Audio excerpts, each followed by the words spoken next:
Scrooge looked slowly around his bedroom. He felt the soft mattress below him, and he smelt the log fire burning.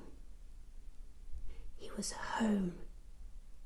He then jumped out of bed and jumped for joy. He danced in his bedroom and he revelled in his happiness. He was alive, and he now had the chance to make the most of his life. He ran to his bedroom window, opened it, and started yelling to a young boy walking below. "Hello! Hello, boy! Good morning!" The boy looked confused. He knew of Mr. Scrooge and had never once seen him smile. "Tell me, boy, what is the day?" Scrooge asked. The day, sir?" replied the boy. "Why, it's Christmas Day." "Christmas Day!" Scrooge said to himself. "It's Christmas Day! I haven't missed it!" He looked back to the young boy below. "My fine young fellow, will you run to the butcher's and bring me the largest goose you can carry?" He threw a bag of coins down to the boy. "What? The one hanging in the window? The one as big as me?" questioned the boy, racing to pick up the bag of coins. "That's the one, my boy. Go and buy it and take it to Bob Cratchit's house," Scrooge exclaimed. The boy raced off to the butcher's, and Scrooge began to get ready for the day. He dressed in all his best, then wandered out into the streets. He had not walked far when he bumped into two gentlemen who had come into the office the day before, asking for money for the poor.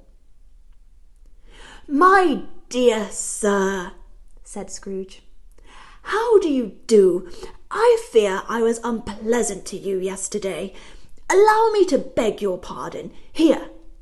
Scrooge pushed 2 bags of coins into one of the man's hands. "Lord bless me!" cried the men. "Mr. Scrooge, are you serious? We don't know what to say to such generosity." Scrooge simply smiled and skipped on down the street. In the afternoon, he went to his nephew's house.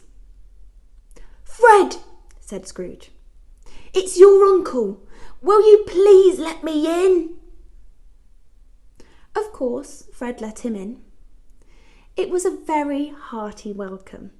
Everyone was so happy to have Scrooge spend Christmas with them.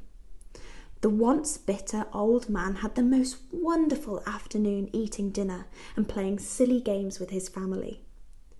After the party, Scrooge went home, as he had an early morning in the office. He wanted to greet Bob Cratchit when he arrived at work the next day. And when Bob Cratchit walked into the office after Christmas, Scrooge was there to greet him. "Hello!" cried Scrooge. "What do you mean by coming here at this time of day? I will not stand this any longer." Oh, I'm so sorry, Mr. Scrooge," squeaked a confused Bob Cratchit.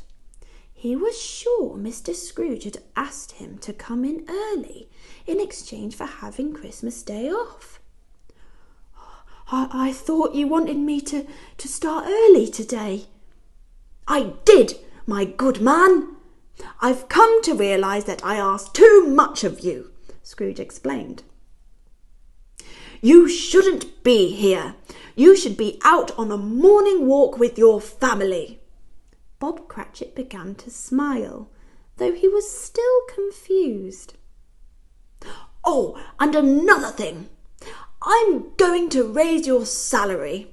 Bob, take care of that beautiful family of yours.